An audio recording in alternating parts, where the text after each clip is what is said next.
Okay, so we have probably one of the most adventurous, exciting, information-packed shows that I have ever done.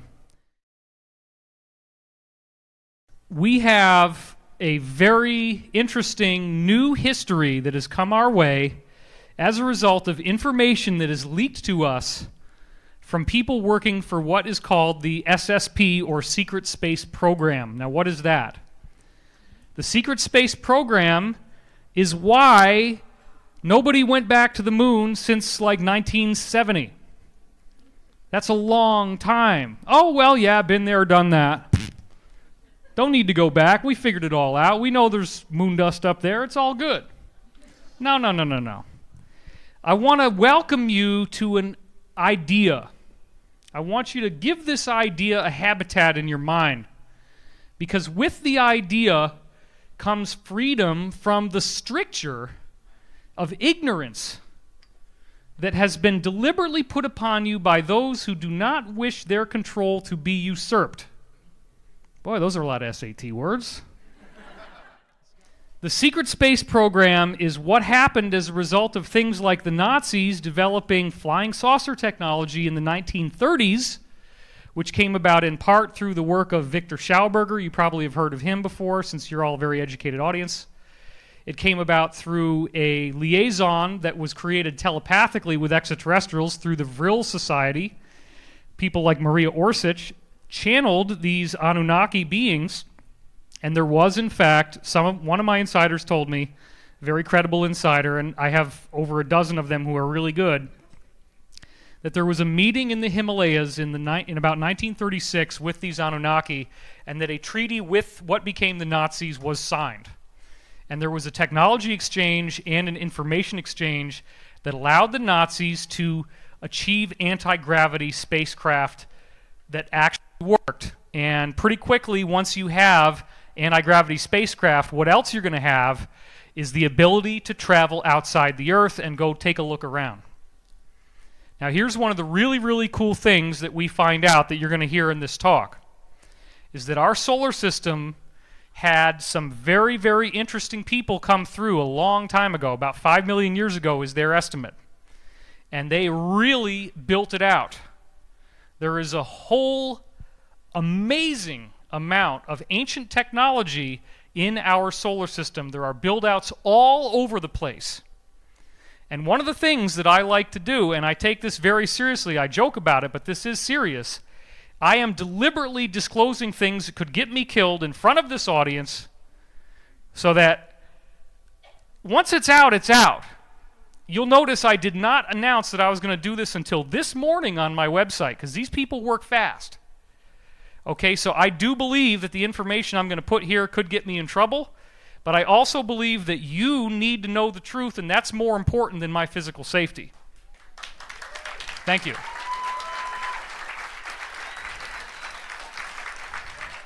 What are the big questions? Who are we? Why are we here? Where did we come from? And where are we going? What is the big picture? Where is this all going? That is ultimately something that, for me, actually came about through this book beginning in 1978. I was born in 1973. I was 5 years old when I got this book. And believe it or not, my grandmother bought me this book, and she was a fundamentalist Christian, and a rabid fundamentalist Christian. But she thought that if she got me this book, that it would make me want to read. And it sure as heck did. This is from Reader's Digest. I did not understand a lot of what I was reading, but the pictures were really cool. Now, what you're seeing here is right at the very back of the book, and it's a big, nice, thick 2-inch book, and right at the end, there's the last chapter, section 5. It's called The World of Tomorrow, and if you can see it there, it says Enigma of the UFO, and that's the first time in the whole freaking book that they mention UFOs, right at the end. And I saw these pictures right here, and this was my first exposure to UFOs. Now, as a child, in 1978, the idea that these pictures could have been fake didn't even occur to me. I just assumed that these people were writing about this, and it was true. The idea of it being debunked never occurred to me. Well, I was so excited about the idea that people were coming here from other planets that I just tripped out like crazy when I read this part of the book. And I kept going back to this. I literally, as a child, spent hours and hours and hours looking at this picture and just kind of fantasizing about who are they? How did they get here? Where did they come from? What is this thing? That was a long time ago. And then this thing tripped me out even more. Looking into the future, a conversation with science writer Isaac Asimov, and it says right here, the Great Trek, as, you know, it says something to the effect of that humanity is going to expand itself beyond the Earth, and that what we're going to end up doing at that point, when we use up the Earth's own resources, is we will start to hollow out asteroids and live inside of asteroids in fully habitable worlds. Now, I'm literally not kidding, and I just scanned this morning from the same book that I used to spend so many hours looking at. I tripped out on this so many times on this picture that to put it into the show now just makes me feel really warm inside. It really does. It turns out that almost, well, we don't know if it's all, but a significant majority of the moons and large asteroids in our solar system have this type of build-out inside them. But the thing is, they don't have an opening like that. There's not going to be some big gate that you can get in through. They fly through the rock using a technology that allows them to permeate matter temporarily. This was a very highly advanced civilization, as you're going to see. The people that did this were extremely tall. We're talking 70 to even 100 feet in height. Extremely tall. So what I'm saying to you is that there are moons all over the solar system that will have this kind of architecture built inside them, and I'm going to show you some of the pictures that suggest that that's what's going on. Here is a NASA diagram of some of the current potentially habitable planets that they found that are like the Earth, that people could be living on, that we could go move to, except there's probably people already there who'd be pretty darn upset about us showing up and wanting to chemtrail and build SUVs. I don't know about you, but I wouldn't want that. So there's a lot of them right nearby. We don't have to go very far. And then here you see our night sky consists of a small selection of the very brightest and nearest stars within that tiny red circle in the Milky Way. That's all the stars we see when we look at the sky. Everything else is much farther away. So if you have a planet that was born 8 billion years ago, that's a significant jump ahead of the Earth. If you look at the time between the formation of that planet and the present day, that means that that planet was at our current level of intelligence and technology at the time that our planet was born, and that means that that planet could have had 3.5 billion years to develop beyond the technology that we have right now. Woo! So what if our solar system's been inhabited for 5 million years? Well, it turns out that once you get into the space program, this is all standard knowledge. ETs are all over the place. There's lots and lots of groups that have come to the Earth, but they all follow something that in Star Trek was called the Prime Directive. They're not allowed to show us that they exist because it would interfere with free will. We need to think that we're alone and isolated and that there's no God and that there's no extraterrestrials and that we're just trying to figure this thing out in the dark. Because if we knew that they existed, what would happen? We'd fall to our knees and worship them as gods, and we wouldn't be having the opportunity to cry at night in the dark, oh, nobody loves me and there's no universe. There's no higher beings. I'm just all alone. No, you're not alone. But you have an illusion that's been constructed that a lot of ETs are doing a lot of work to uphold, and that illusion maintains the idea of separation. It's a good thing that we have the opportunity to feel pain. It's a good thing that we have the opportunity to not know the truth, because then there's plenty of things to learn. If we learned all this stuff a long time ago, it would get boring. So as you discover these things, it's all these ahas, all these cosmic moments, and remember, the choice has to be made in the dark. The choice of, are you going to love people, or are you going to try to manipulate people and control them for your own gain? That's what the Law of One says the point of being in our reality is. You got to make that choice. So this, again, is all stuff that comes out of the Law of One material, and now it has been heavily validated by what we've heard. Now, the Law of One doesn't quite say this in so many words, but here's what we have heard. Now, this information actually came to me in part through the highest level insider who's been talking to Richard C. Hoagland, who's been out there ever since the 80s talking about all this stuff. And this guy actually was authorized by the United States government to leak this to me and other people who are out there as UFO figures, because apparently the powers that were now feel that it's time for us to know this.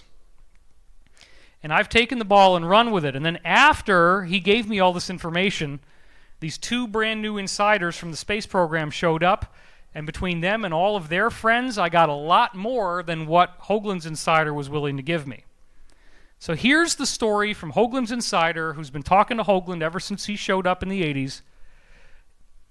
And everybody else, I've put it all together, and these are people who, overall, there's up to 100 different points of correlation between these different stories. And I withhold a lot from the internet, because there are unscrupulous individuals out there who will take this and say that they're insiders and then want to go out there and bilk people out of their money and say, well, you know, I'm going to do this for you, I'm going to do that for you, buy into the bonds that will be worth something when the Federal Reserve collapses, et cetera, et cetera, et cetera.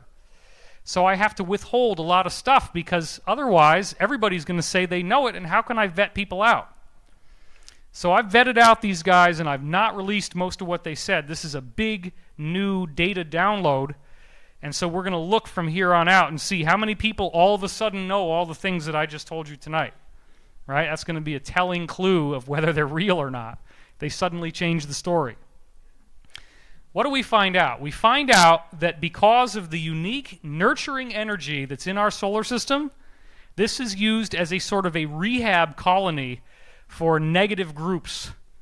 They were banished here by ETs from other worlds, other solar systems out there, that said, you guys are too warlike, get the heck out of here, we're sending you over there to rehabilitate. We're going to put you on a nice desert island. So we're Australia, we're Botany Bay, okay?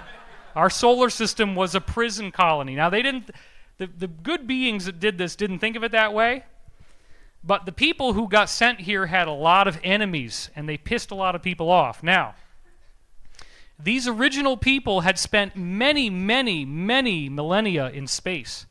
And the longer you stay in space as a human being, because one of the things we learn is that everybody that is an extraterrestrial is some kind of hominid. They got a head, they got arms and legs. They could look a lot different than us. Every type of life that we see on Earth, whether it's birds, whether it's fish, whether it's reptiles, insects, every type of life on Earth has beings that look human or human-like that are derived from that type of life. So you have avian humans, you have simian humans that actually look more like monkeys than we do, you have some that have faces like felines, some that have faces like birds. They actually look like a bird head on a human body. Some of them look like reptilian heads on human bodies, some of them have insect heads on human bodies. All these different types are out there. And it seems that different types that look more alike tend to stick together more. And that includes the reptilians, which happen to be the bad guys in the story. It sounds cliche, it just happens to be true. So these people have been floating around in the cosmos for a really long time, and they got very highly evolved to such an extent that they communicate by micro-voltage changes in the glow on their face that's like broadband internet.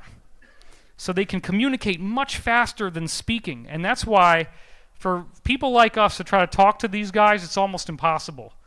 They can't even imagine trying to speak in regular speech, like at the speed that we do. It would be way too slow. So here's a list. That guy down there on the bottom left is us. That's 6, means 6 feet in height. These are all different types of giant skeletons that have been found on Earth in terms of their heights. Goes up to 36 feet. So there have been certain burial sites in which 36-foot skeletons have been found. There's the different lineup of what we got. So you could see some of these giants would be extremely tall and threatening to us as little guys there on the left. But now these folks are called, in the insider world, the world of the Illuminati, they call them the progenitors. Those are the guys that are 70 to 100 feet tall. That would be a 70-foot humanoid there on the right, and there is us. Now, what I'm telling you is, yeah, everybody's standing up. You see that? It's a dramatic moment. I love it. That little pipsqueak over there on the left is the height that we have now. Now imagine that our space program, we start building ships that can travel out of the solar system. You know that they exist. You know that they got the Roswell crash, right? You know they reverse engineered it. You know about Area 51. Don't you think they'd fly into space? Don't you think they'd want to see some stuff out there once they got out there? Guess what they found? They found all kinds of build-outs inside moons and inside asteroids predominantly, where the entire room is built for people that are that large. Now imagine walking into a room where the countertops alone are like 40 feet high. All the original equipment has been removed, probably because of scavengers, bone pickers. So a lot of what we find out there is big, giant, empty rooms that are massive in size, with very massive doors that are like 100 feet tall. There's still, in some cases, machines that still work inside these facilities, built by these very large extraterrestrials they call the progenitors. As I've been saying, the majority, according to the insiders I've spoken to, the majority of all the moons in our solar system have some degree of ancient bases inside them for people that are very, very tall. And in many cases, those bases have then been reoccupied later on. Because beings like these progenitors will come through and they'll build things out, they'll live here for a while, and then they mothball it and they go somewhere else. And then maybe for them, what might be just a few years, for us could be millions of years, they eventually come back and they reoccupy the facility again. So these facilities are ready to go. So in a lot of cases, we just fly in and we start building out what's already been built there, and it saves us an awful lot of time. So these are some selected moons of our solar system with the Earth there placed for scale. You can see there's some really large stuff. The moons of Jupiter, Io, Europa, Ganymede, Callisto, pretty large. And you can see Saturn has a bunch of really large moons in the middle there. Uranus has several really large moons. Neptune has one really big one called Titan. And then you have some asteroids that are pretty large, etc., etc. So let's start from how our progenitors, as they're called, came in. They came in, and Neptune has a moon system, which I'm showing you now. And this is just to give you the sense of some of the stuff that's out there. All these different moons, or at least most of them from what I've been told from different people, and I got to combine it all together, most of these moons have settlements on them. Gigantic rooms inside. Uranus has a very robust moon system. Tons of moons around Uranus. They even just found 2 new ones, as you can see in this diagram. And a lot of these moons apparently have bases inside them of some magnitude. And these are some of the larger moons of Uranus. Again, probably extensive facilities inside most of these places. Now, Uranus's moon Miranda is a very curious example in which perhaps some of the ancient build-out is still visible to us, because do you notice that strange boomerang shape on the moon? Do you see that? Well, let's take a closer look at that. That's actually what we see. That is Miranda. So there is something very bizarre there. Here it is tilted on a different angle.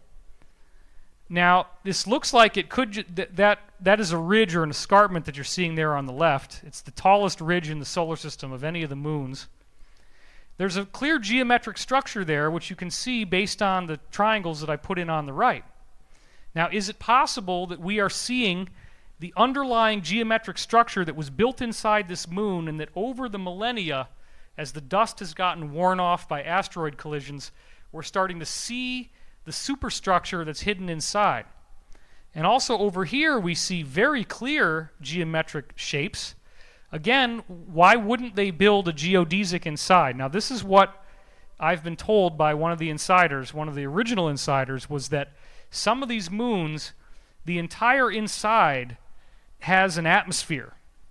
and there is something like a geometric object, like those platonic solids, and you actually see trees and lakes, and there's an artificial sun, and you can fly around inside that moon, and you can pilot the moon anywhere you want to go, and it's like a whole world built inside of it. That's an advanced, obviously very advanced technology that apparently is all over the place. Now Saturn has a whole bunch of moons. Look at all these moons. And as I said, probably the majority, based on what many insiders have told me, the majority of these moons have some kind of build-out in them already. And we have been out there and investigated a majority of this and looked for what we can find. Now, Saturn's moon Mimas, which is sort of closer to it, meaning it's going to be warmer there, is a curiously similar shape to the Death Star, and this was actually mentioned by the Daily Mail, which is probably part of a programmed disclosure. Now, you see that it actually looks a lot like something that George Lucas put into his movie. How did he get this idea? Well, maybe he got it from somebody on the inside, because it looks pretty darn similar. And remember, this is most likely an artificial world inside something that looks like a moon, which is exactly what the Death Star was in Star Wars. It even has similar structures on the surface. And if that's not weird enough, based on any conventional knowledge of physics, what we should see inside that moon is that the heat is going to be the strongest on the part of the moon that faces the planet, right? So that the planet's radiant heat is warming up the moon there. What we actually see is exactly the opposite. We see that the part that's facing Saturn is colder, and the part away from Saturn is warmer. And look at how it's got this sort of Pac-Man shape. Now imagine, if you will, that this is one of those moons that has an entire civilization already built inside of it, and everybody is living inside the yellow part. And then most of the hollow interior of the moon would be the sky for them. And then where that circle is, as you can see on the bottom, would be approximately where the sun, the fake sun, would be. You could have a whole world of people living inside this object, hiding from their enemies. Because these people, remember, were a prison colony. They were in trouble, and they were sent here to reform, and they also had enemies, and they were really worried about being attacked. So then we have another moon around Saturn that also has this very strange temperature anomaly. Same thing, Tethys. Again, it doesn't seem to make sense, but maybe one explanation is that this is where the civilization is, and that it's still in operation. Apparently there's a lot of people here in our solar system even now. And so the mainstream media, of course, calls it Pac-Man, right? Just to try to make light of it, but then they're getting you to ask questions. And Blinky is nowhere to be seen. Oh my goodness gracious.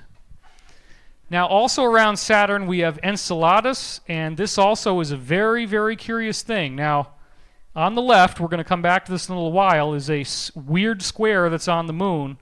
But then the one on the right is this weird square that's on Saturn's moon, Enceladus. Squares are not supposed to show up in nature. But it would be something you'd expect to see in the case of an ancient geometric build-out. So that's very curious. Now, what happens when we look at this curiously square area? Well, the curiously square area has curious heat that's not supposed to be there in exactly the square shape. You see that down there on the bottom right? And then, it's not what's supposed to be there. When we look at it up close, it has a striated structure, which would totally be what you'd expect if this particular habitat is built to have a series of long hallways so that everybody gets windows. So that it's not all just one big giant room, but that you have these developments. Now that looks like an artificial and intelligently built structure to me, because you got straight lines and 90-degree turns, suggesting a massive, massive station has been built inside, and it's down at the polar region, and that's where all the heat is, because that's where everybody's keeping the bills paid and keeping the heat on. Now, one of the insiders, when I showed this to him, he told me that that image looks exactly like what we see when we use various classified means such as LIDAR, radar, and thermal collage to look at actual underground facilities here on Earth. It's a very, very similar pattern to the underground bases that we have. Now, Saturn also has another moon, Iapetus, that has some weird stuff going on, and it's the one that is Let me make sure I'm right here. Yep. It's the one that's on that really, really wide arc, so it goes far away from Saturn, as you can see right here. There's Iapetus. Now, this is some photographs that were taken from Cassini, which swung by several years ago, and this was work done by Richard Hoagland back in 2006, where he looks at Iapetus and says, oh my gosh, it's not a perfect sphere, it's all funny looking, and it has this ridge exactly along the midpoint, along the equator. What the heck is that thing doing there? Moons are not supposed to have a gigantic ridge that goes across the entire central axis of the middle of the planet, but if you superimpose your latitude and longitude lines, it's right there. That is exactly what we would expect if this thing has been built like a clamshell that's got two halves and it's all artificial inside, okay? So that's not something we would expect, and there's even more weird fringe benefits with this moon. When we look at how the sun reflects across its surface, we see very strange geometric oddities. It is not a nice smooth curve. It's got geometric straight line dents on it. Check that out. I was really impressed with Richard when he did this, and I think that the insider guy that I'm in contact with leaked some of this to him, as well as him doing it through his own work. So you can see that there is a geometric structure, almost like, because it's so old, that it's kind of collapsed in on itself, and the original parts of the moon that were all dust have probably blown away or gotten impacted by asteroid collisions, things like that. And then as the sunlight plays across the surface of Iapetus, which remember still has that central equator as well, you see different types of straight line geometry. That is not what it should look like. But that is what we would expect if it's a gigantic base of massive proportions like the Death Star, which was being rebuilt in Return of the Jedi. So there it is again. Now, this was Richard's conception of what it might look like inside, underneath all the dirt. And I don't think that's too far from the truth. I think that's basically what these look like, and that was what he was nudged to think by the insider. And the idea here is that at some point, this group, which probably had a population of hundreds of billions of people at the apex of their civilization, their enemies came back and they got wiped out. Now, another thing I want to show you before we get into that story is this particular asteroid. It's very compelling, 433 Eros. It's kind of shaped like a potato. And this is from February 14th, 2000. And what we're going to see here is a NASA page, September 26, 2000, called Square Craters. Oh, right, yeah, because asteroids have square craters. No, they don't. They're not supposed to. But look at what we're seeing here. You can actually see at least 4 very clear squares in a straight line. Now think about what this probably means. These are gigantic square rooms built for people, because remember, look at the scale there. That's 500 meters. So these are really, really large, because remember, a meter is 3 feet. So we're looking at 1,500 feet across, and actually more than that. So these are like 2,000 feet across, these 2 large squares, from one side to the other. So we're dealing with almost, it's about a half a mile wide from one side to the other inside these squares. That's a big frickin' room. But if you're 70 foot tall, it's not going to be as big. And what probably has happened is that over the millennia, the roof has collapsed in on these facilities. So now you're seeing a totally abnormal, non-natural square geometry. And if you look there on the right, you see there's 2 more little squares as well that also appear to be artificial in nature. And those are just the most obvious ones that they're allowing us to see. Now Mars, apparently, also the moons Phobos and Deimos are totally hollow inside, and that's why they look so lumpy, because they have really collapsed over time, because most of that hollowness hasn't supported the external structure. So originally they were more round, and they've sort of collapsed. This apparently at one time was like a holding facility or a base that it was like a hangar for large amounts of aircraft of very large size that were stored inside of it. Now notice here, you see these geometric striations. You see vertical lines going top to bottom, and then vertical lines going left to right, and they're at 9-degree angles. That is probably the remainder of the original superstructure that was holding it all together. And that original superstructure, again, is just showing up as some of the stress lines and stress marks that we see on this moon.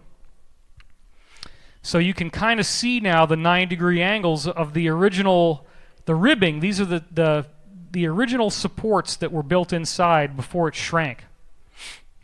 Now this is really bizarre. According to the insiders I'm in contact with, the ancient progenitors built out the inside of Phobos, and then more recent ET groups have colonized our solar system, and this was one of the first places they went because they could see right away by looking with the penetrating radar inside that it was all hollow and that it's square inside.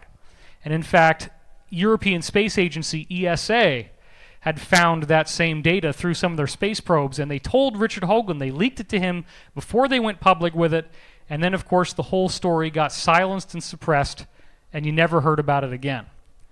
Buzz Aldrin, one of the Apollo astronauts, mentioned that there was a monolith on Phobos on C-SPAN.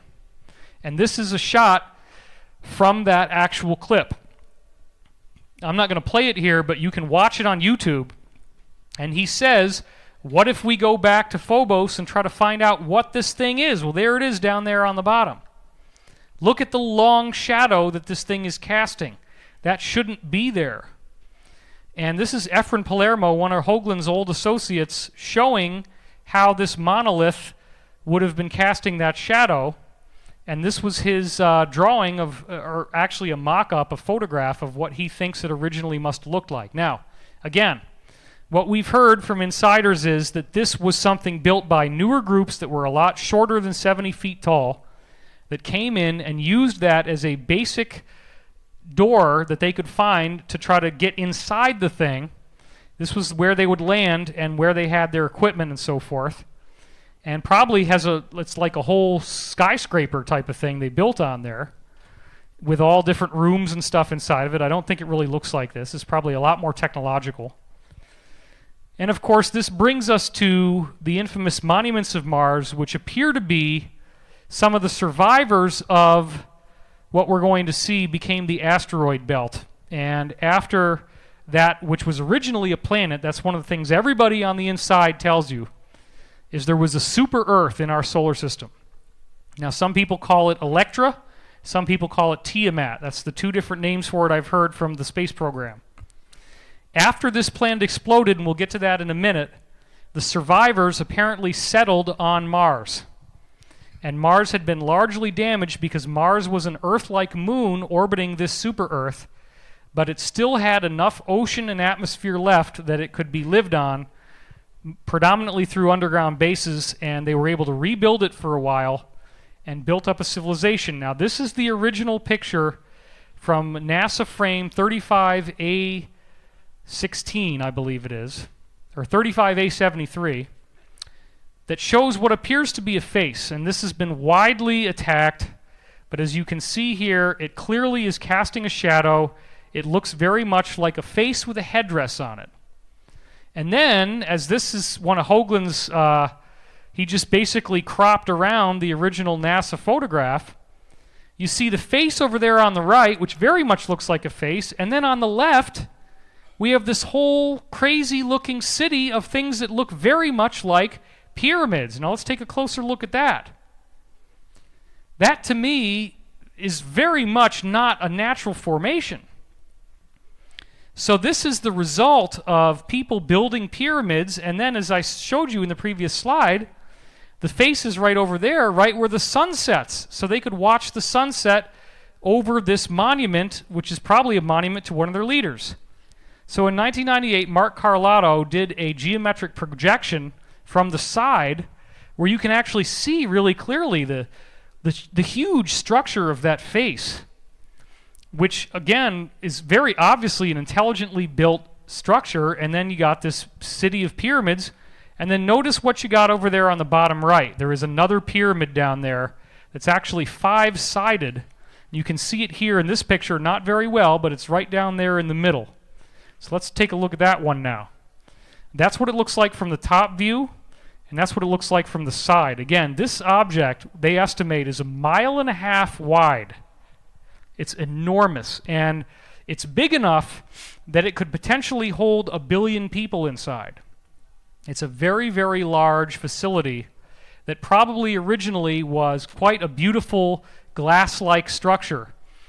The space program people have traveled to the face on Mars, to the pyramids on Mars, and from what they've told me, these structures are there, but they are under a great deal of sediment. There was a massive catastrophe that hit Mars that wiped them out, and that is described in the Law of One as having happened approximately 200,000 of our years ago. And the planet that exploded, they said, was more like 800,000 years ago. So it's interesting to note that the shape of this five-sided pyramid has the human proportion built into it, suggesting it was built by humans who look like us. Because there's the Vitruvian Man that just drops right in perfectly into the shape of that pyramid. Isn't that interesting? There's all kinds of very strange and wonderful mathematical relationships between this five-sided pyramid and the surrounding geometry on the plateau. I'm not going to bore you with all that, and we don't have enough time. That's Richard Hoagland's thing. I highly recommend reading his book, The Monuments of Mars, because that is the best source for all of that information. Then NASA comes out in 1998 and tries to debunk this whole thing by releasing what Art Bell called the cat box, in which they washed out the blacks and whites, they washed out the contrast, and sent us this image on the left to say, all these people that think it's a face, they don't know what they're looking at. That was disinformation, folks. That thing on the left doesn't look anything like what I showed you and the very beautiful shadows that it cast on the original NASA slides. Why? Because they don't want us to know that they already have a base on Mars. They've had it since the Nazis originally settled on Mars, believe it or not, as early as the late 1930s, early 1940s. The Nazis had already landed on Mars. They had some huge problems. They tried originally to settle around the equator, but there's these electrical storms that EMP'd all their systems, fried their systems. So now apparently the bases they build are around the North Pole, the pole, top and bottom pole, but especially the North Pole.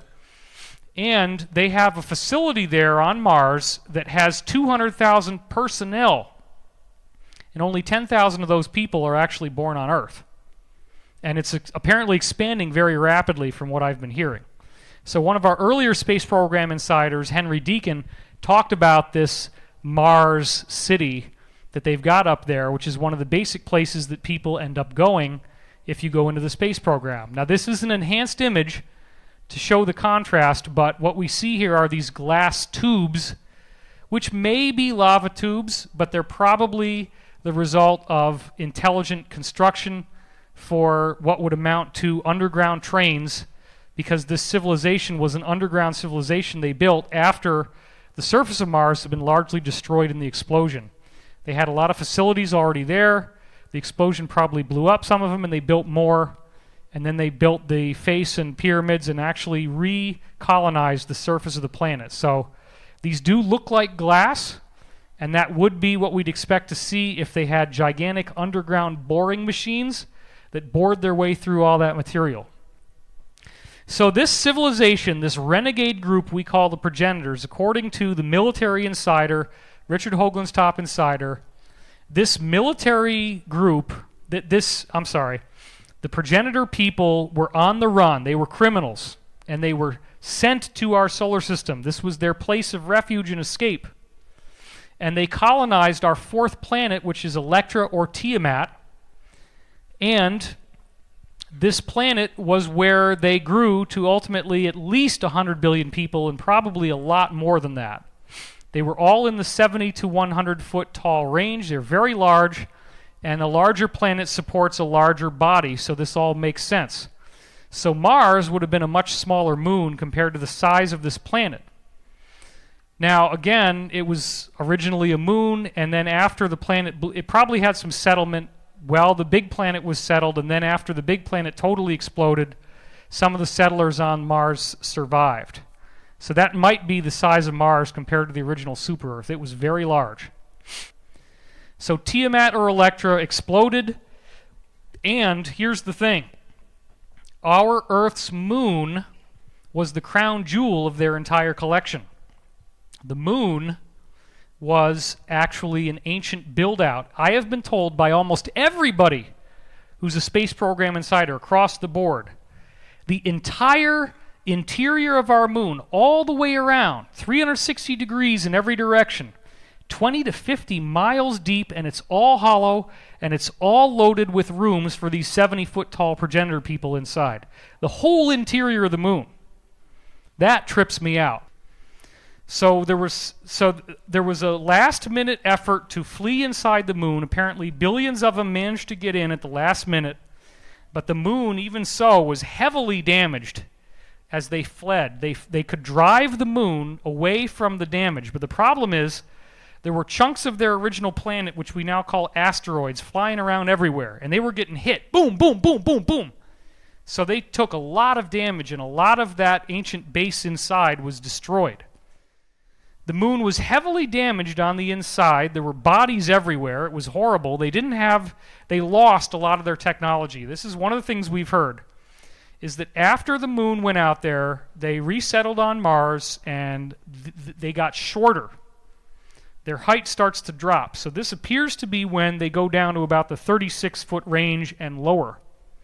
So they lose their height, and they've got bodies all over the place inside, and it stinks. It's horrible. There's flies. It's just disgusting. So they have to resettle on the surface of the moon by building domes out of that same glass or something similar that they could still do, and they rebuilt their civilization in glass domes on the surface. At this point, they had trees and plants and all kinds of cool things under the glass on the moon. So the moon was like a really nice place to live. And they start traveling to the Earth as giant humans compared to what was native on Earth, which was probably just like caveman. And they began creating huge cities. And as the tides on the Earth kind of jump-started everything, and as the conditions got better, they eventually built an enormous civilization on Earth in what we now think of as northern Africa. And that is the area that you see here as the Sahara Desert and Saudi Arabia, the whole Persian Gulf, and then on up even into the Carpathian Mountains up there. Now, there's kind of a problem here, isn't there? What does it look like right now? It's like a big old wasteland of nothing. Well, it turns out that these people still could not get over their warlike ways. They still wanted to kick ass. They still wanted to kill people. And eventually their enemies came and wiped them out again. And one of the most fascinating things the insiders told me is, forget about even leaving the Earth. If you're a treasure hunter and you want to find good stuff, all you got to do is have the advanced satellite technology they already possess and start digging down in the desert. Sahara. You could go as little as 40 feet down, sometimes up to 200-300 feet of sand down, and there is an extraordinary amount of technologically advanced artifacts down there. They're everywhere. The Egyptians then ended up eventually living on what was the surviving highlands, the only part that was left after this war, which was actually where the Great Pyramid is, where the Sphinx is, right up there, at the top of the Persian Gulf.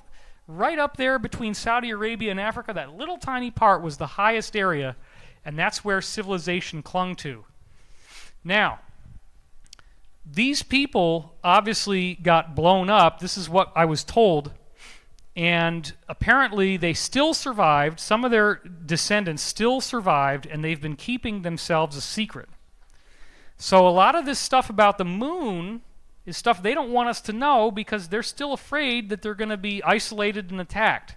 They still think we're going to treat them as villains and criminals and want to kill them. So this appears to be one of the reasons why all this evidence about the moon has been suppressed. And one of Richard Hoagland's insiders, this NASA engineer Ken Johnston, was ordered to destroy all these original prints from Apollo that had things from the moon on them. And this is a conference at the National Press Club that they did that was covered by the Russian media. The American media wouldn't touch it. Now, NASA apparently concluded that we can't handle the truth. And just to make the point, I'm going to show you him. You can't handle the truth. Okay, guys, sure. Nobody's screaming. Nobody's running out of the room. But it was decided that you couldn't handle the truth. So then what we have is this Brookings Institution report that said that mankind might topple if we were faced by a race of superior beings.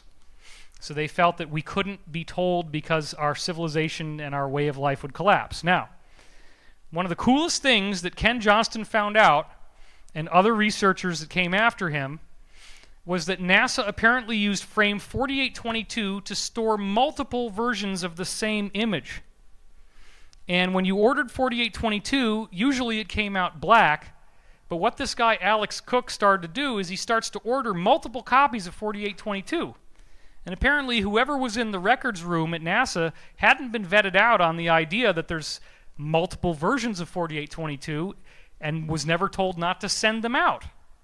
So as they ordered multiple versions of 4822, we get this building on the surface of the moon, one of the original buildings that the descendants of the progenitors built, that's still there, it's all made out of glass. Tell me that that thing is some kind of natural formation. I don't think so. There's a reason why they hid this from us, and doesn't it sound a lot like that base on the bottom of Saturn's moon Enceladus?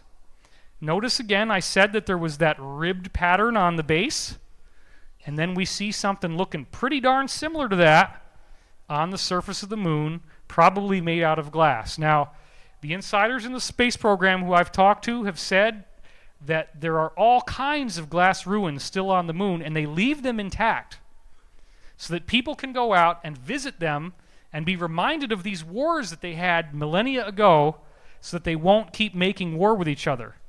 On the dark side of the moon, which is never going to face the Earth, right? Because the moon, even though the light moves across it, it's always facing us in the same direction. That back side is called the dark side of the moon. We never can see it unless somebody had a satellite that could photograph the back. Well, who has all the satellites? NASA. NASA was chartered as a defense agency of the United States government. So they have the right and the need to classify information that they feel would threaten national security. So they don't want to tell you about this. This little dome is also on the same frame, 4822. And as you can see, this is one of those original glass domes, apparently, that is still there, that got out largely untouched, because what we've been told is that enemies of these people who were still making war came back again. They blasted the moon. They hit it, actually, with a projectile that was the size of an 18-wheeler truck going 3/4 the speed of light. And it hit that moon, and it just damaged it like crazy, shattered all the glass, and apparently we think that the civilization around the Sahara Desert was wiped out dramatically at the same time. Now, this is one of the interesting ones that Richard thinks is a dome, where we enhance the contrast around this picture from Apollo 12, and look at that weird thing that we see behind him when you amplify the contrast. Now, that's pretty trippy. However, most likely that's just a lens flare, so I'm not convinced by that one. I just want to be clear on that. But that just kind of gives us an idea of what might be there. But this one is really cool. On July 20th, 1965, the Russians sent a probe called Zond 3 to go around the moon, and as the edge of the moon was coming up, you see things like this tower that shows up. That tower is huge. You see it there in the middle of the diagram? And then as it rotates a little bit more, and the tower goes out of view, you get this big glass dome that shows up. And it's very clear. Now, this is Edgar Mitchell in front of what may be a very massive glass superstructure, because when you enhance the contrast, there's geometric patterns and straight lines and all kinds of weird-looking stuff that you see up there above the moon.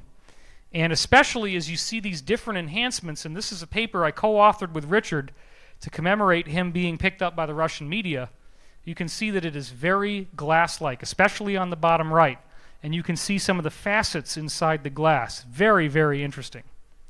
This is another thing Richard found, which clearly looks like some sort of weird technological artifact, like an antenna that has been built onto the surface of the moon. Here is another one in which there was the sun setting, and as the sun set, the light temporarily caught these glass ruins, which normally there shouldn't be anything there above the surface. It should just be black space. But as the sun was setting, the sunlight hit the glass at the right angle that you see something like this. Now, the insiders have told me that when you look at it from, if you're in the space program and you're flying around the moon, you'll see towers that are kind of bent and twisted and bent over. And because this impact was so strong, they're shattered, they're damaged, and a lot of the damage has been left behind as sort of like a museum memorial. And so every now and then, some of this stuff shows up. Now, this is another one that really trips me out. All the other arrows, you know, he's looking at the fact that there's some weird changes in contrast there. But this thing on the left is what trips me out. There's clearly some kind of rod, some kind of what he calls a structural support that appears to have bent, and it is lying against the mountainside there. Now, this is an undoctored, unretouched NASA photograph. Does that look like something that would be a natural formation to you? I don't think so. That looks like rebar or some kind of support beam that fell and landed on that little mountain there. And this is another image apparently taken by the Russians from the moon's surface. Oh, yeah, that's just that geological thing that happens when the lava bubbles up and it just happens to look like the ruined foundation of an old square building. No, I don't think so. I don't think so. You having fun? Are you liking this? Is this tripping you out or what? You think was this a good idea to be here? I think so.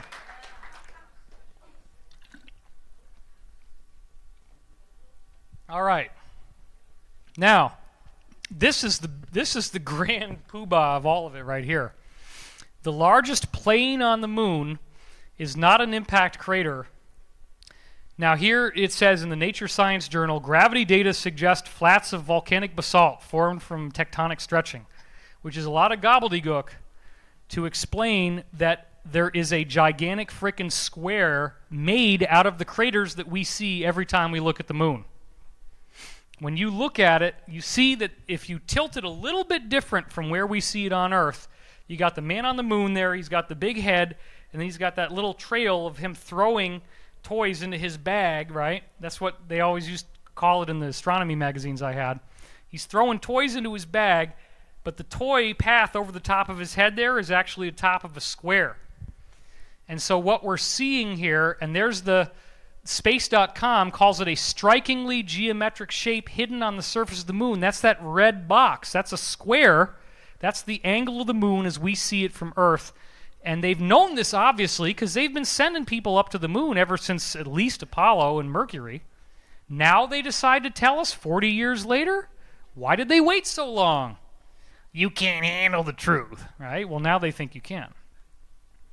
So what is this really saying? When you see this huge frickin' square, or what they're actually calling a rectangular structure, this suggests that it's artificial, that somebody built it. That the moon might be a massive technological artifact.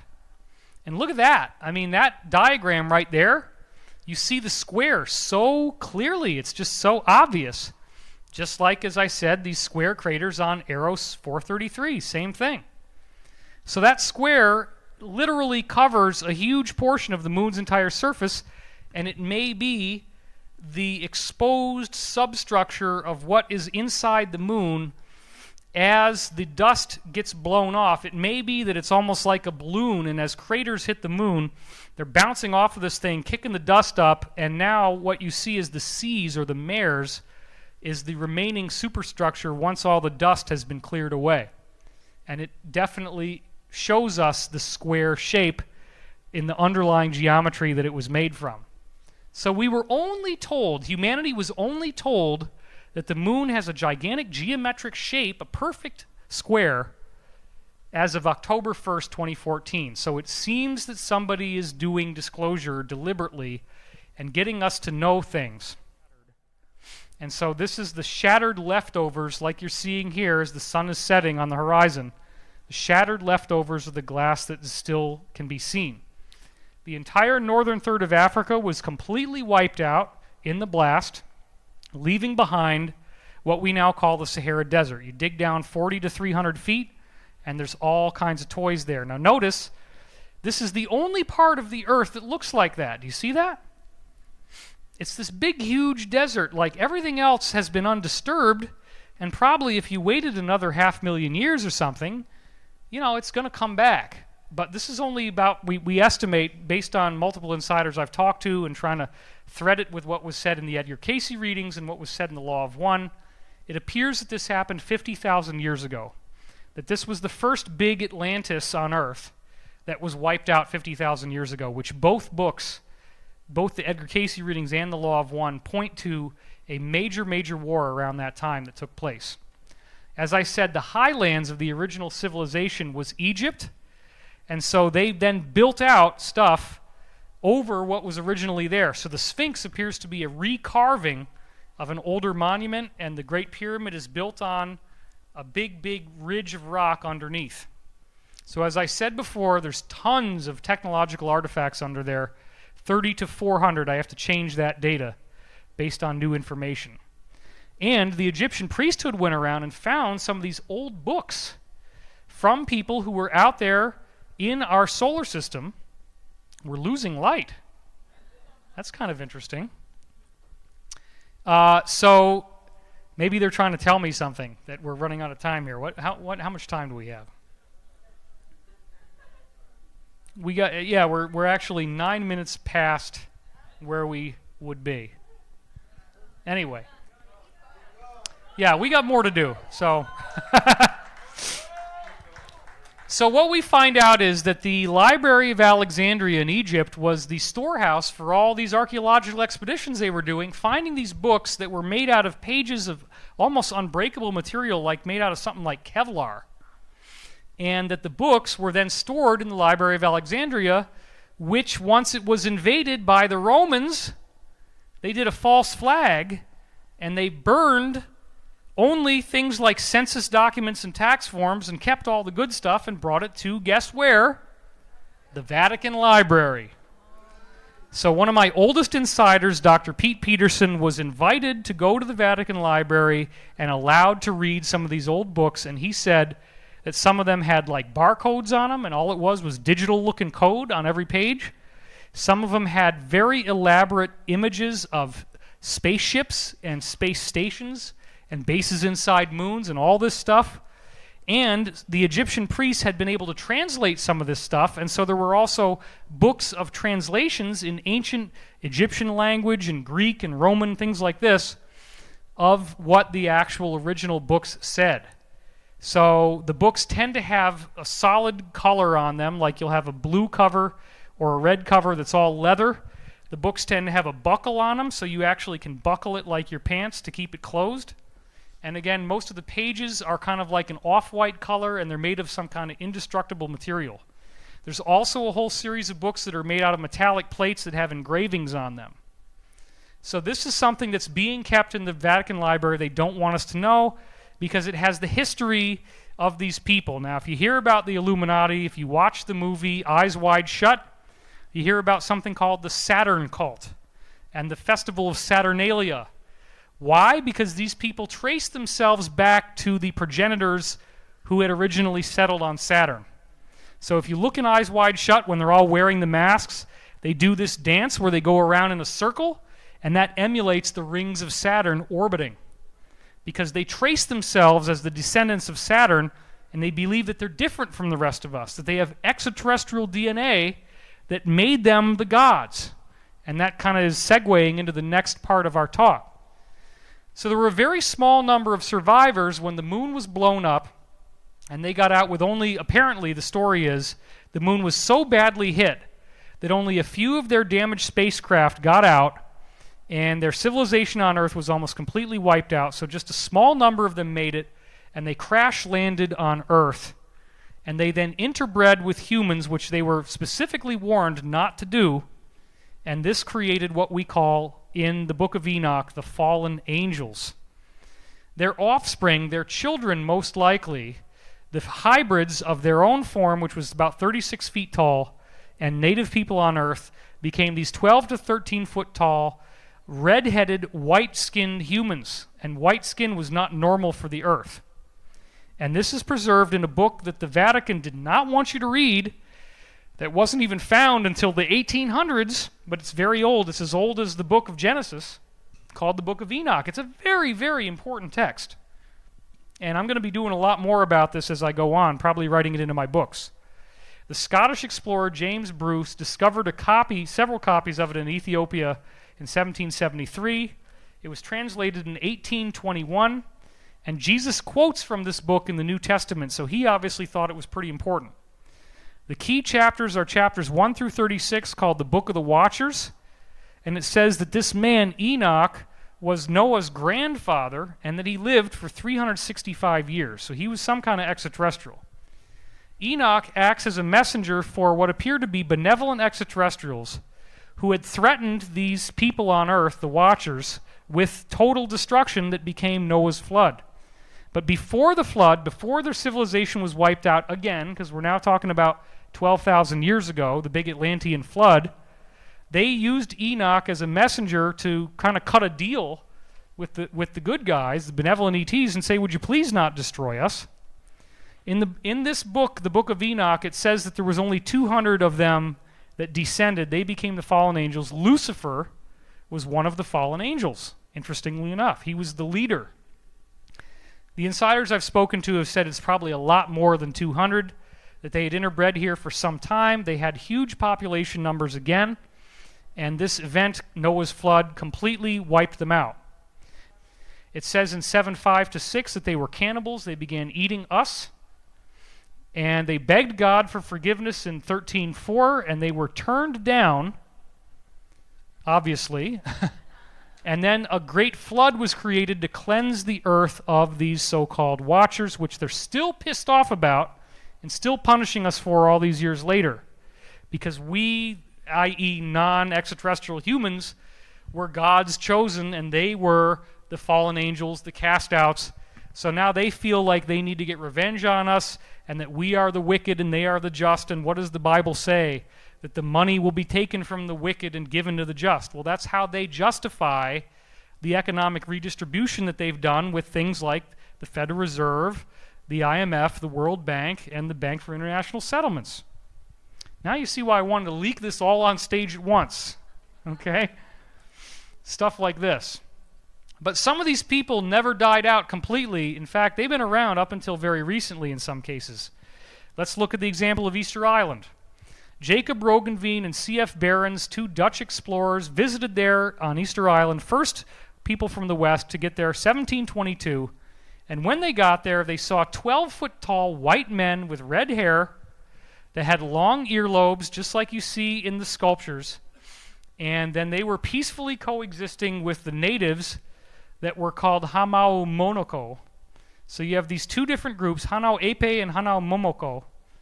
And the natives had shorter ears, darker skin, and a typical human height.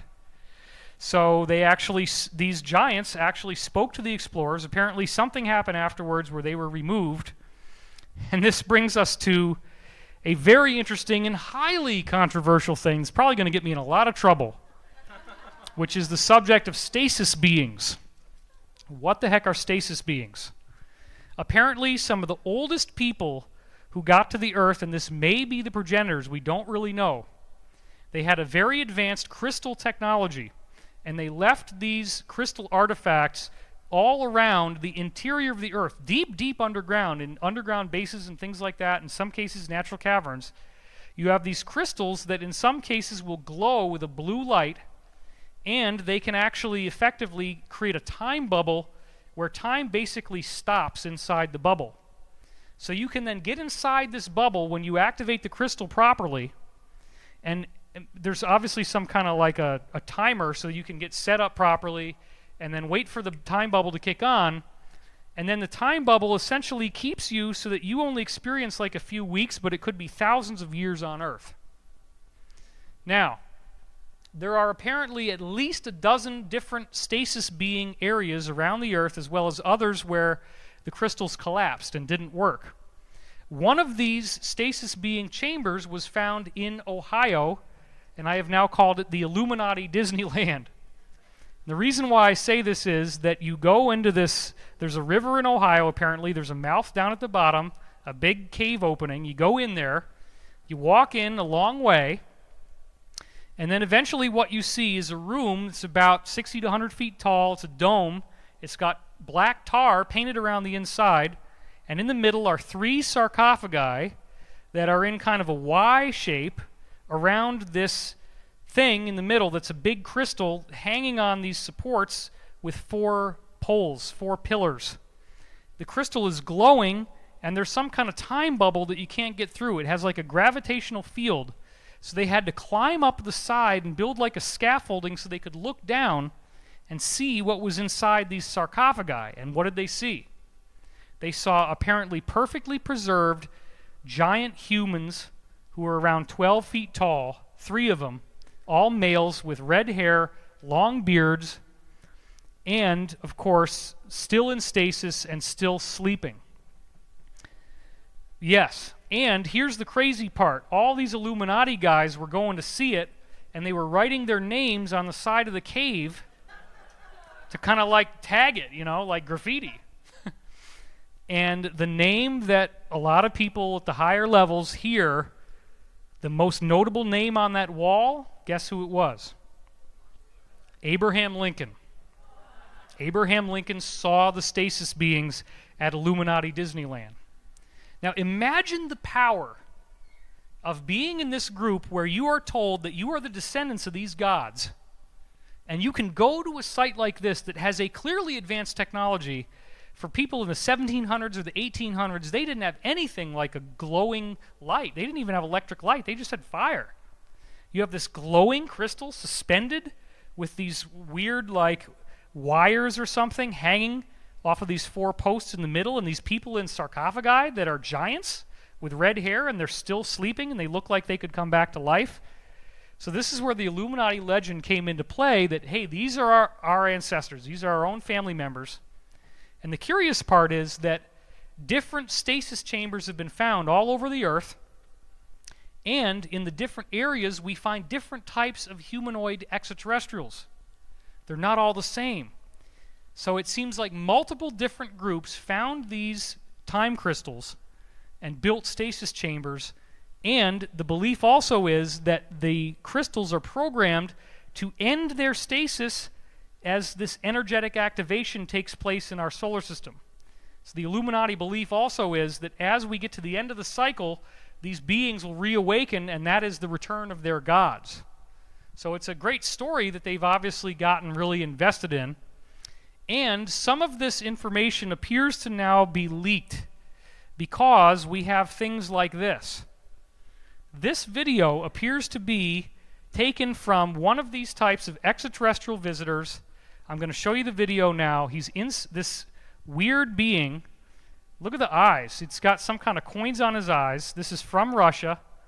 You got this fish on his chest. It's got, look at that, cuneiform writing on the fish, so it's Sumerian based. And you see he's got this winged eagle on his waist there, and he's inside a sarcophagus that is totally lined with gold. He has a beard, he has a crown on as well, and this is a being that is obviously mummified, but he's in a very, very good state of preservation, isn't he? I mean, now some of these stasis beings apparently, they really do look very, very well preserved. So this is one example, and again you see the cuneiform writing there. It's just like the Sumerians would have. But now here is another example, again, that was leaked from Russia. It's very likely that this is real. He may have been in the process of waking up, and this was leaked to me through the insiders. It is online, but most people would have no idea what they're seeing. This stasis being has a beautiful crown on, as you can see here, and he looks fast asleep. Apparently he is waking up. He's got all these very cool solid gold artifacts around him, which we're going to see in the video in a minute here. And this was apparently on the cover of the sarcophagus that he was found in. Looks like a very interesting combination of Sumerian and Egyptian iconography. Now, this apparently is true, that as he was starting to become unfrozen. This is probably somebody from the inside that was doing this, or it could be a hoax. We don't really know.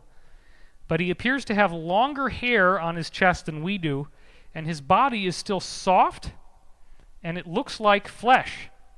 You see that? This is very, very strange and creepy. I understand that. But these are the stasis beings. And so now I'm going to show you the video, and it's a long video, so it takes about 3 minutes and 52 seconds.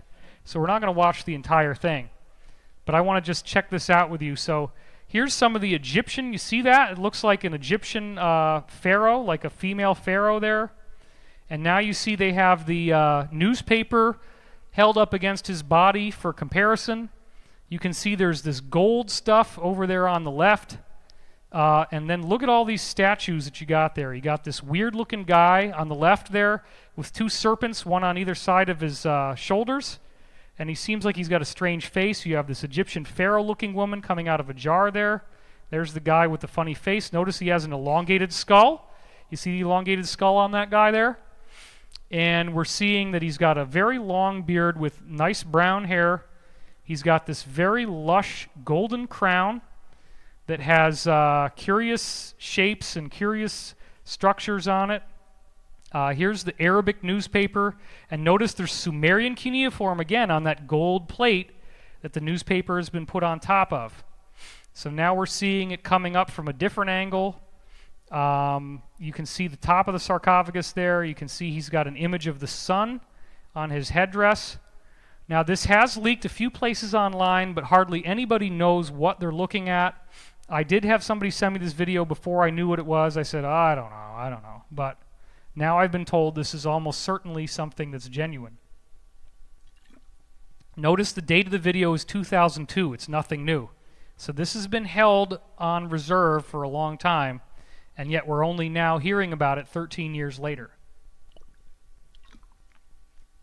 So there's some sort of weird paper, and there you see he's got some kind of armband on his left arm, and it's got some Egyptian-looking symbols on it. Now you can kind of see there's a big plate there with an Egyptian pharaoh woman on it, and a statue to the left. There's another good shot of his headdress that does appear to have feathers on top, suggesting he might have come in a flying craft. And there you get a really good shot of the woman. She looks very Egyptian, doesn't she?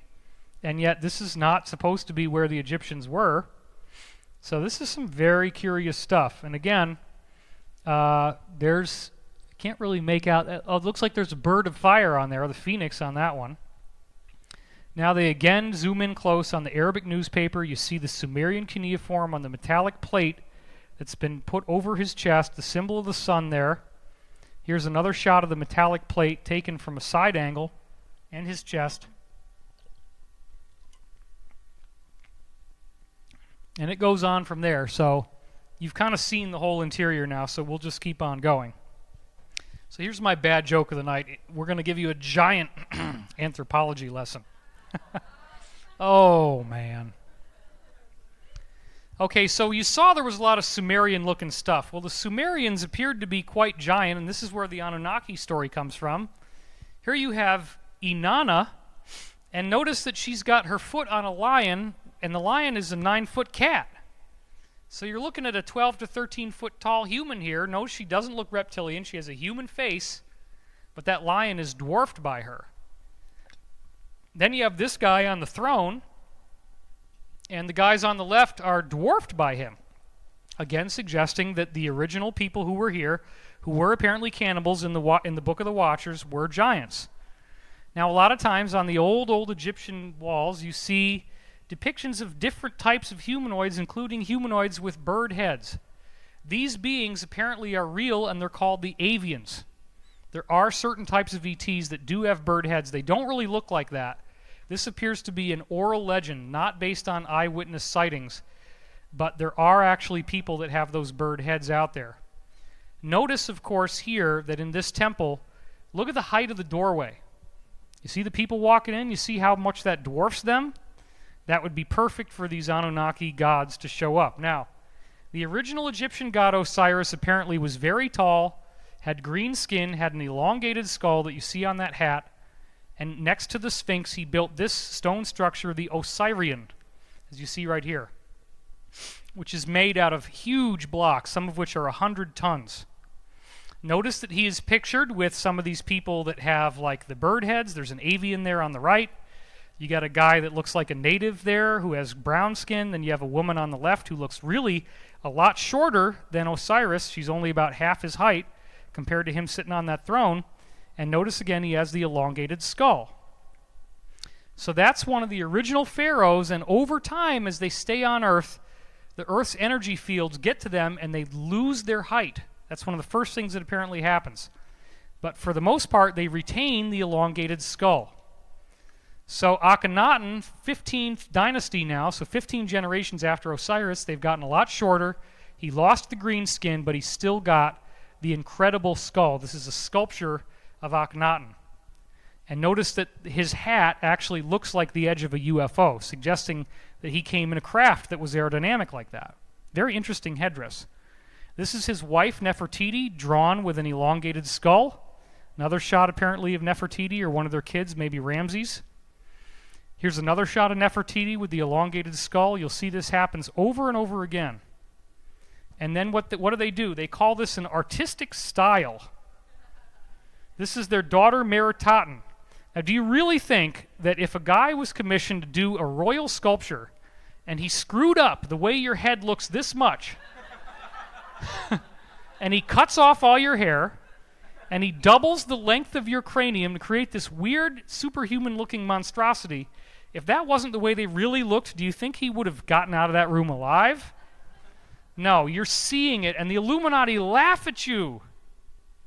Because this is right out there at the German museum, the Berlin National Museum, and people say, oh, it was just an artistic style. No, this is the big secret of the Illuminati. This is their daughter thinking that it would look sexy to stick a piece of hair on one side of her bald head. I don't know. I think she ought to work on that look a little bit. I'm not really feeling it. Just call me crazy. Notice also this is Nefertiti's body, that she has apparently a longer spine than we do and more weight around the midsection. They all seem to have this funny little pot belly and a very narrow rib cage. It's different physiology. They're not quite the same. There's another shot of them with this really narrow rib and then the funny pot belly. Now here we see on the right people with elongated skulls, and on the left people bowing to them in supplication who have normal skulls. And notice that all the people with elongated skulls have winged discs that they're wearing on their heads, suggesting that they got here originally long ago in flying discs, and they are the descendants of the gods. The Illuminati trace themselves as the descendants of these people. Another strange place where we may have evidence of giants is the Cycladic Islands in Greece, the Cyclades, in which these weird sculptures show up that have no background, and they have these weird stylized heads. So here's a guy strumming some kind of harp or something, and notice the hat that he's wearing and the shape of his hands. This is actually Baal, the Roman god of the underworld. We'll get to him in a minute. So here's this Cycladic figurine strumming some kind of musical instrument, and they have this weird stylized look that again clearly suggests this is like an artistic rendering of somebody with an elongated skull, just like you see right here, where you have Meritaten's granite bust, and then that shows what the hats that they wear would look like worn on top of her head. So here is the Roman god Baal, the god of the underworld. Now he was a giant. The eyewitness reports of Baal were that he was very large, 12 feet tall, and notice that he's got this ring around his elbow. That apparently is a technology that allows him to create telekinesis, to levitate objects, and to overpower people telepathically with his mind. So these sculptures are based on what people were seeing. And the one in the middle there is our good old friend from the Bohemian Grove. You know him as Moloch. That's right, the owl-headed god. So here he's got a bull head, but it's the same guy. So these people were wearing masks in some cases. They came here, and they were the giants, and they wanted human sacrifice. So look at this big guy on the throne, and there has been a war going on to stop this kind of bullshit from happening. And these people have now had their ass kicked. These giants are not on Earth anymore. We've gotten rid of them. But the war still isn't over. It's still ongoing.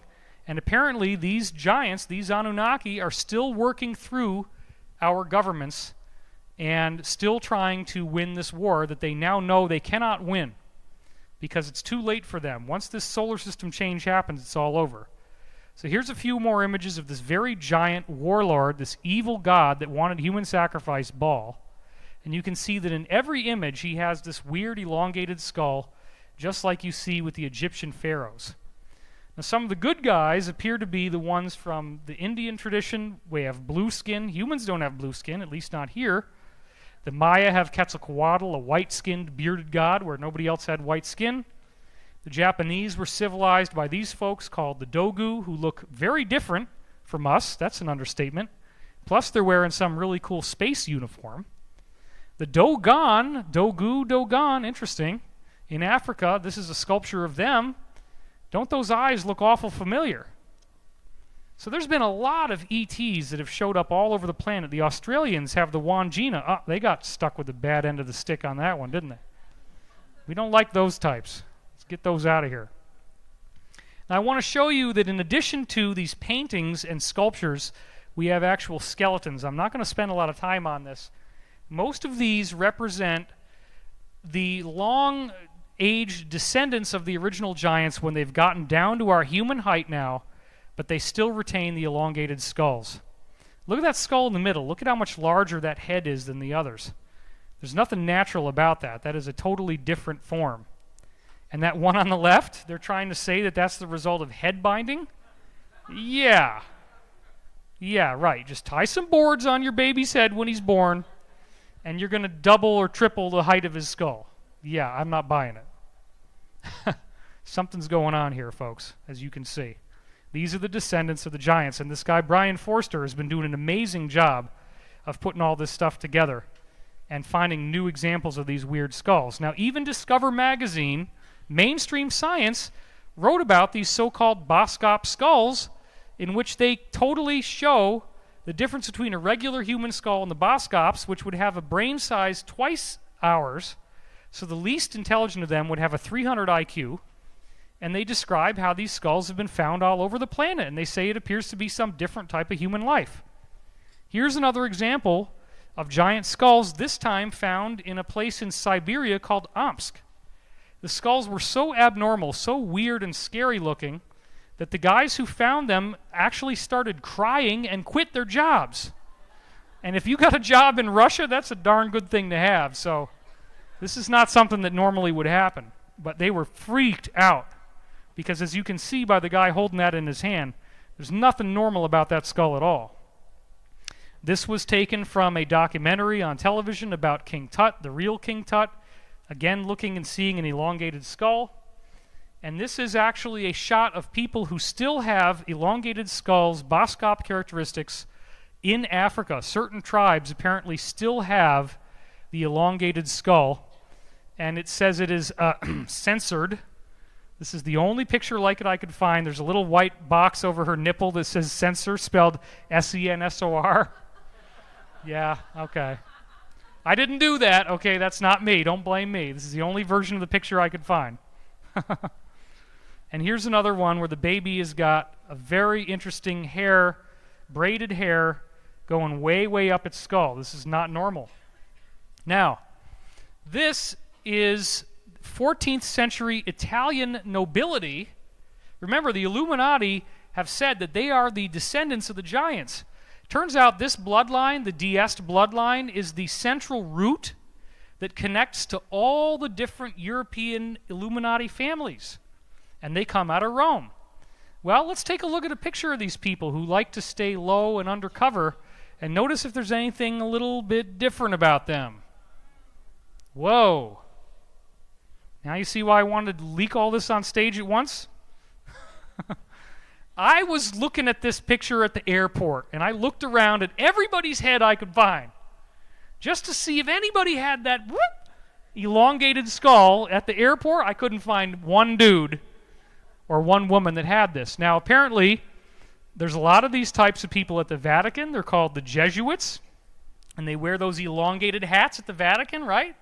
So they can walk around and blend in with the rest of us, and nobody suspects anything because they're always wearing the long hat to hide that skull. Okay, now these types of people will usually never run for office. They stay undercover.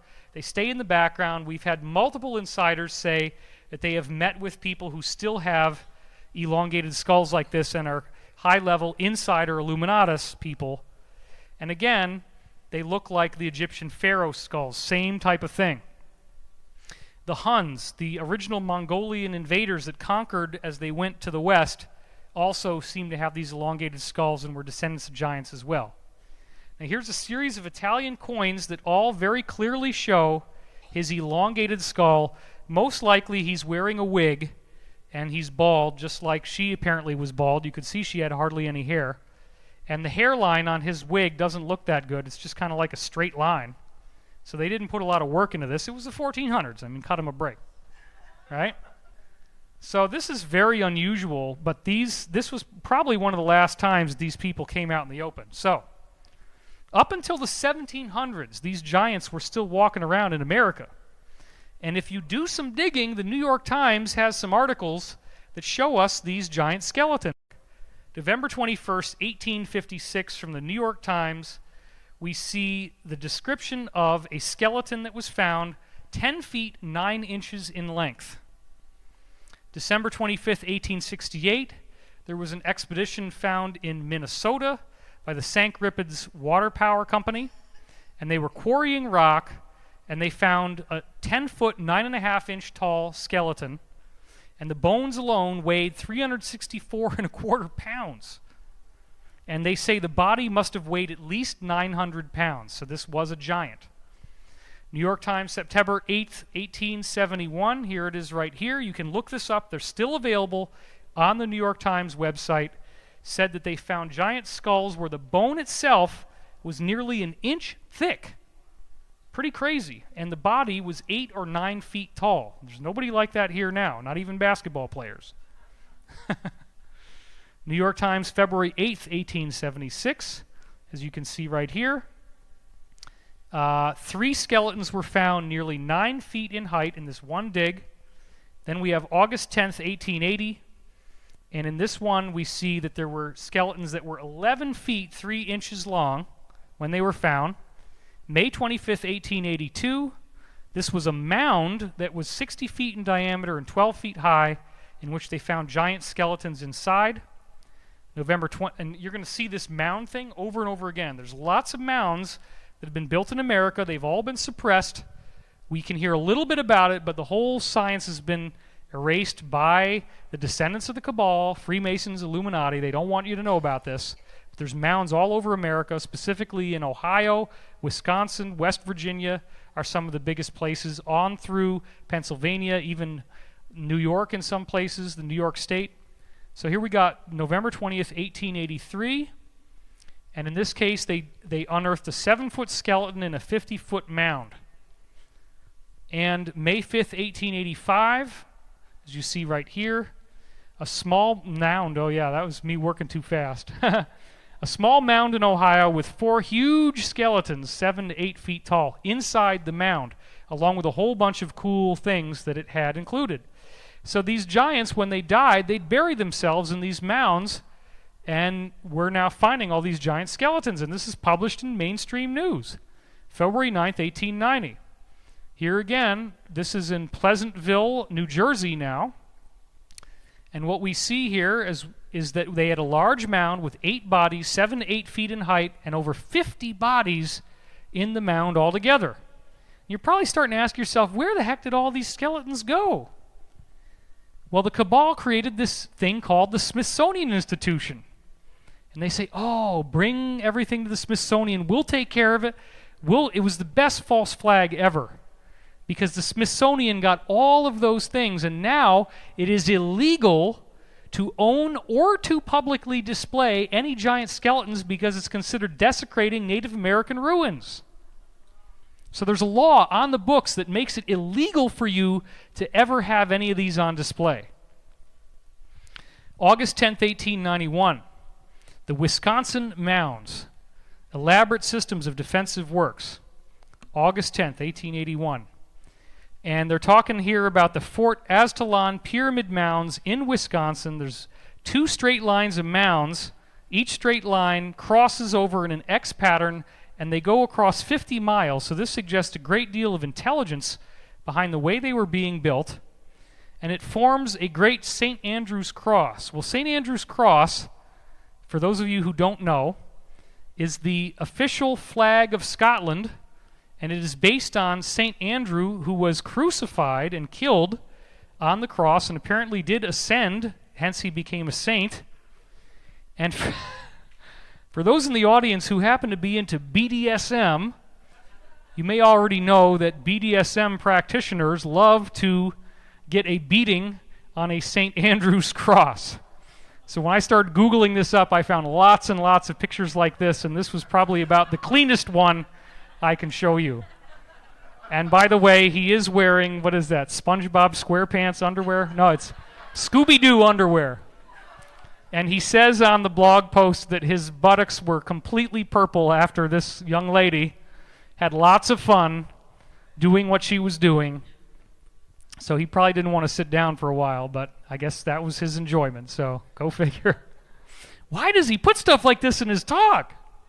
Well, I was going through and I saw it, so what the heck. October 3rd, 1892. Got to lighten it up a bit. A race of giants in Old Gaul from London Globe. Now, this is actually Scotland. And what we see here is Scottish skeletons double the normal size of us in height. That means they're 12 feet tall in mounds found in Scotland. Then 1894, March 5th, we have giants found near Serpent Mound, Ohio. And the skeletons were over 6 feet in length, which doesn't sound that impressive to us now, but apparently some of them were a lot bigger than that. They were found with strange tools. Serpent Mound is probably the coolest looking remaining mound that these giants built while they had colonized America, and they apparently at one time, pre-Atlantean catastrophe, had a huge civilization in America. That's what a lot of this stuff is Atlantean ruins. Now this is a drawing of the original Serpent Mound, but an older drawing shows that both sides of the eye were there. That's very likely the left eye of the Illuminati that they were drawing. This is the same group of people with the same ancient religion. See that eye? That's the snake with the serpent's tail coming off of it. And this is what it looks like now. That mound is about 50, 60 feet tall. It's a huge thing. You can walk all the way around it. You see the roads for cars that have been built so you can drive around it and look at it. So a lot of work was put into this. And there's many, many of these mounds in Ohio, West Virginia, or where a lot of them are. It's all been covered up and suppressed. Towanda Daily Review, October 25th, 1897. And this one says that you have a very large thigh bone where the total skeleton would have to be over 7 feet tall in an Indian mound. December 20th, 1897 now, a Wisconsin mound again is opened with an over 9 foot tall gigantic skeleton. Now some people get pissed off and they say, David, why are you going through so many of these? Well, I like to give you the fact that there's a lot of data for the skeptics. That's why I'm going through it quickly here. The skull was half the size of half a bushel. A bushel is a really big barrel. So this thing was very large. Now we're getting towards the end of this now. September 7th, 1904. And this one was found, let's see, in New York, actually, down around New York City, in employ of the Harlem Railroad. Near Purdy's Station, there was an immense mound that they obviously got rid of to build New York City that had several skeletons of unusually giant size, 1904. So they wiped that out. May 4th, 1908. Giant skeletons found again. And this time, it's a cave in Mexico that had over 200 of these giant skeletons that were nearly 9 feet in height. And they say that this race antedated the Aztecs, because this was part of what was Atlantis before it was destroyed in the biblical flood that is reported in the book of Enoch that was the Atlantean cataclysm. The femur alone reached up to the thigh of the guy who was doing this, and the skull was 18 inches long from the front to the back. So this was a very large humanoid. Then we have Washington Times, California, July 13th, 1908. And this one is of near and dear importance to all of us as Los Angeles locals, because they dug it up right out here on the beach. You can literally frickin' walk to the beach from this hotel. Literally walk to the beach. And right over there, they dug up 14 skeletons that were over 9 feet tall each. So these people had lived right here, right where we are now. 3 perfect specimens were brought to a lab in Santa Monica to be exhibited and studied scientifically, and of course this has all been swept under the rug. And we find out that Catalina Island, which as you probably know is directly right over there. You just take a little ferry and it's right down by the marina. You can take a ferry over to Catalina Island. It's a nice little vacation island that we have right here people like to go to. Get a load of this. 3 to 6 times larger than people now. They had double rows of teeth, red hair, and skulls 3 to 6 times the size of normal humans. There's Catalina Island. I can see it from my house, actually. This is in the late 19th century. And it says that they had dwarf mammoth bones that were roasted in ancient fire pits, eaten by human-like creatures who were giants and had 2 sets of teeth. And this is an article that basically describes what I'm about to show you here, which is that in Catalina Island, this is staggering, they found 3,781 giant skeletons, and the whole thing was covered up. They took all of them away. They're all hidden away. And what I heard from my space program people is that the Illuminati, the Masons, at one point were destroying these giant skeletons left and right. They just take boats out into the ocean and dump the skeletons into the water. They didn't want anybody to find this. Now, however, they treat these as very valuable ancient relics, and you get in a lot of trouble if you destroy them. So they're still being found, and anytime I've heard from some of my insiders, anytime people start to find this, you're in big trouble now. You try to publish it, oh wow, we made an archaeological discovery. Look out. Because you're target number 1. They're not going to like this. This is not something that's going to happen. Skulls up to 6 times the size of normal humans. Almost 4,000 skeletons found on Catalina. You'll never look at it the same way. I never look at it the same way after that. Now we're up to May 4th, 1912, one of the last ones. Again, Wisconsin, near Lake Delavan. And this one actually got coverage in other things. 18 skeletons found in this mound, in this case. And the head slopes straight back directly over the eye sockets, just like the Egyptian pharaoh heads. And this brings us to our next big thing. 1913, and we start to see the first of only very few pictures that ever have survived. And there's one of the pictures. Notice the elongated skull there on the left. Almost 10 feet tall, and they were found in caves in this case with elongated skulls. Now we're up to July 14th, 1916. A mound that was found where in this case? Binghamton, New York. So this is upstate New York. 700 years ago is when it was found. And we have another one here from this is the one that the article is talking about. It's actually in Pennsylvania. The article's from Binghamton. It was written in Binghamton. The actual mound was in Pennsylvania at Tioga Point, and they dug up 68 skeletons that were 7 feet or more in height. And it was believed to have been buried 700 years ago, around 1200 AD. Then we're getting right to the end. September 21st, 1916, they wrote up the same finding in the Wellsboro Gazette. Again, it's talking about Pennsylvania, the mound. And there's another one, which is in France, that apparently goes back 25,000 years. We don't know much more than that. I'd have to do more research, but it says skeletons of giant warriors. And they found the head, and they believe them to be 25,000 years old. Others were found in 1950 in Ireland by archaeologists, Superman-sized skeletons, as you can see right here. So this gets to the next big question, okay? Where are all the relics? We've got all these skeletons. Didn't anything survive? Aren't there any pictures? Isn't there anything cool we can look at? Yes, thank God. I've combed the internet clean and found everything I could possibly think of. And there's not very many, but there's some that are pretty darn cool that I found. So this is from the San Antonio Express, early 20th century. And this is the skulls, and you can see, look on the right there, that one on the right is a lot larger than the ones on the left. The other two are of normal size. So you notice large cheekbones, really large, bulky jaw. And this, as you can see, you have a normal skull on the right there in the middle. That's number 2. Number 1 is one of these giants, really big jaw, much larger, and notice the shape of the skull. You got that elongated skull again, folks, except now they're a lot taller because these are the earlier ones before they interbred and their height keeps dropping. Now we have skulls of the Incas, which, as I was showing you before, are what happens once the height starts to drop. We saw lots of cool examples of those. These are more of our own height. Another one that is a photograph that we found, this is one of the mounds before it was destroyed. They're starting to excavate the structure. A lot of these mounds do look like pyramids, but they're made out of dirt. Many of them have been destroyed, plowed over, or just ignored as mountains. There's still a lot of them in Ohio, and as I said, West Virginia, which hardly anybody lives in West Virginia. It's a lot of empty land. So in this mound, they apparently found a molar, a big tooth.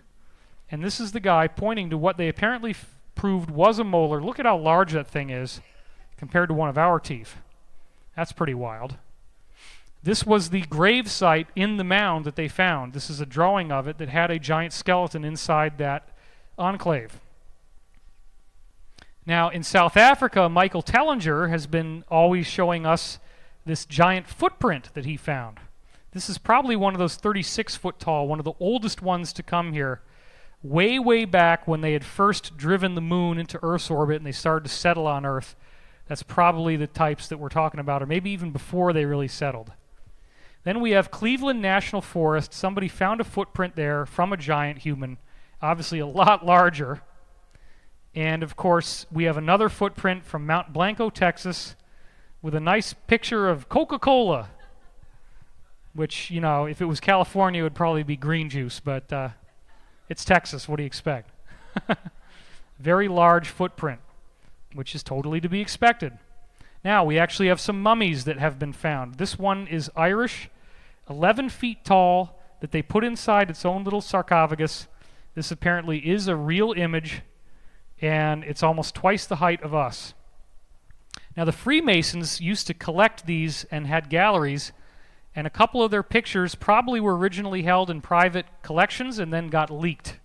So here's a Masonic photo that was probably never meant to be seen by people outside the Masons. And notice how tall that skeleton is compared to him. And there's the two pillars, the Masonic lore, Boaz and Joachim. And then notice also there's another extraterrestrial skeleton on the left there that's very short. So this probably was never supposed to see the light of day. And here's actually the Queen of England, Queen Elizabeth, visiting the giant skeleton. Again, probably never was supposed to see the light of day. This 9-foot mummy was found in 1895 in San Diego, and here was a newspaper illustration of it, of a guy posing next to it, about 9 feet tall. And there is an actual photo, a real photograph of the mummy. You can see it had long hair, and these were believed to be an Indian tribe because they mixed in with the Native Americans. And apparently they stopped being cannibals in some cases so they could stay alive, because if they acted like cannibals, they were going to get killed off. They'd get scared into caves and killed and eaten. Or just killed. Probably not eaten. That's their job. That's what they were doing. Here's another example of a very large mummy, and the human probably only goes up to her waist. Oh no, she's not quite that tall. There she is in the sarcophagus there. So she's probably more of like a 7-footer, but this is one of the mummies, again, that we find. Now here's a guy, this is really interesting. This is another probably 8-foot mummy, something like that. She's about 2 feet taller than him with her head off to the side. Notice the skull. You see something odd about her head, folks? You see how wide that skull is? Does that look like one of our skulls? Heck no! That skull is really wide, and obviously it extends out into the back. So this is one of the best examples that we've got that survived, showing that gigantic skull. Now, this is a write-up from that same finding, and we don't have time to go through all this. This is another one that was found in Europe, and again, there's not very many of these, but here you have a series of razor clams that have been put over the eyes. Now, the razor clam usually grows to be about this big, okay?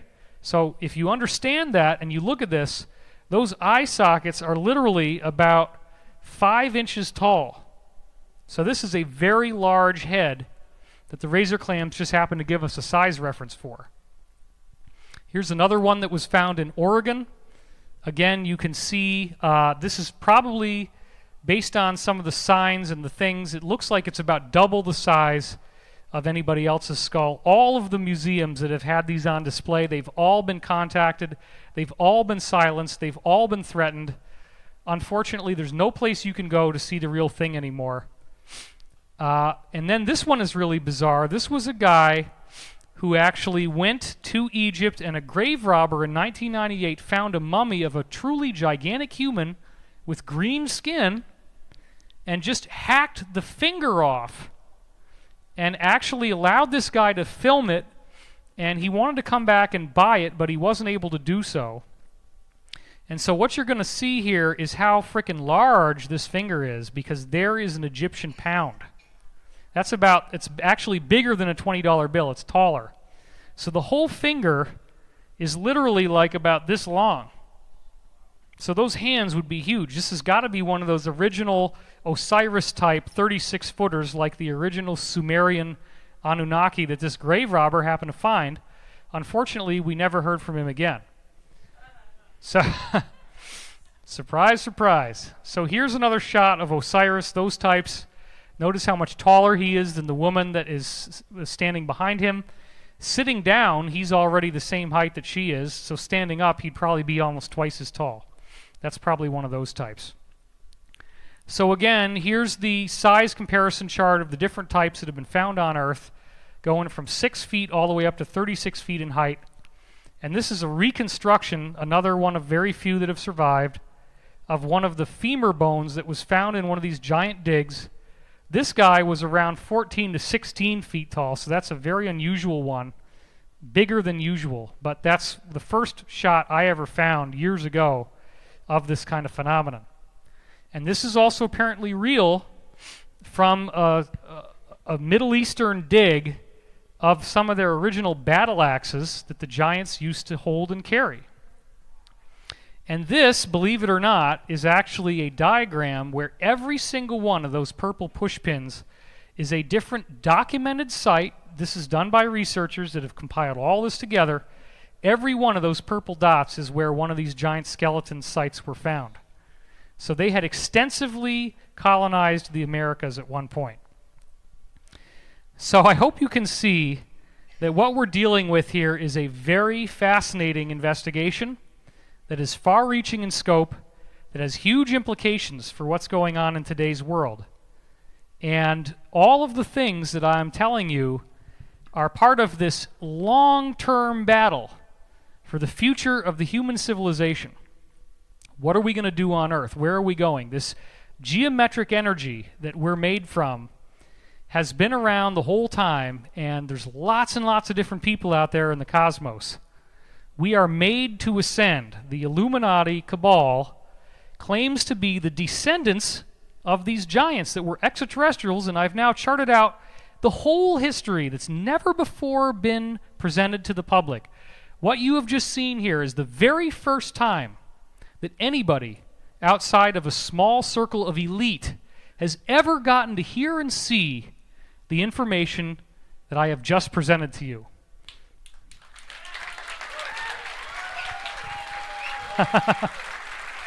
Yes, indeed. Where do I think all this is going? I think that we are on the threshold of a supernatural change in human evolution, and I'm going to be doing more of this kind of work as time goes on. You can read my books, Source Field Investigations and Synchronicity Key. Check out my show on Gaiam TV, Wisdom Teachings. It's a half an hour a week. And tonight, actually, believe it or not, is the night that the 100th episode aired of my show. 100 half hours. So, none of this stuff that I just showed you is on Gaiam TV. And it's getting harder and harder to outdo myself now, because so many of the conferences that people used to pay $300 to see are all free on Gaiam TV now. At least the 10-day trial is free. Then it's $9.99 a month. So anyway, there's a lot more to discuss, and I've done so much work. You can read my articles. I've done arguably more free stuff than anybody else in my field.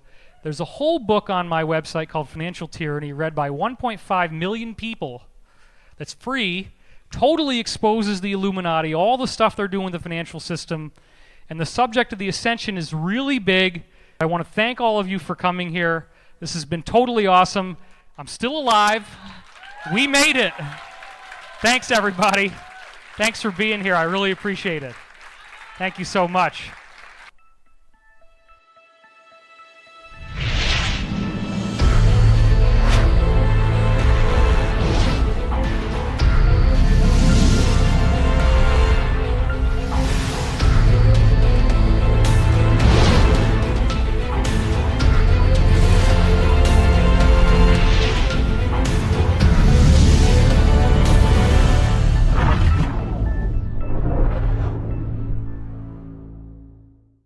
I'm your host, David Wilcock, and we are delving deeply into the world of the cosmic, which is 35 levels of need-to-know information above the President of the United States. They had a message for us. And the information is so wildly bizarre that everything that we thought we knew gives us hardly any preparation for what we're about to learn from this remarkable new insider who has decided to come forward and share what he knows with us. None other than Corey Goode. We'll be able to create whatever reality we like.